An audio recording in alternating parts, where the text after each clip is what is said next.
శ్రీ విష్ణు సహస్రనామ స్తోత్రం ఫలశ్రుతి 17వ శ్లోకం.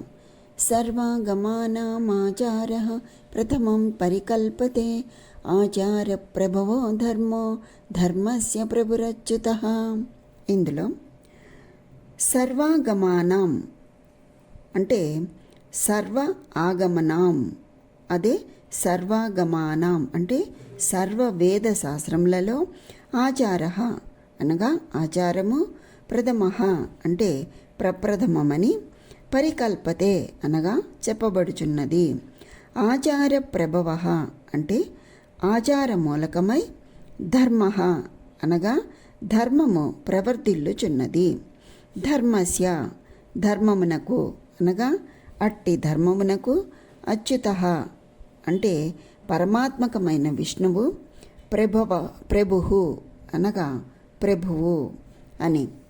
సర్వాగమానామాచారః ప్రథమం పరికల్పతే ఆచార ప్రభవో ధర్మో ధర్మస్య ప్రభురచ్యుతః అనగా సదాచారము లేదా సత్ప్రవర్తనకే ప్రథమ స్థానము ఇయ్యవలయునని సర్వవేద శాస్త్రములలో చెప్పబడుచున్నది.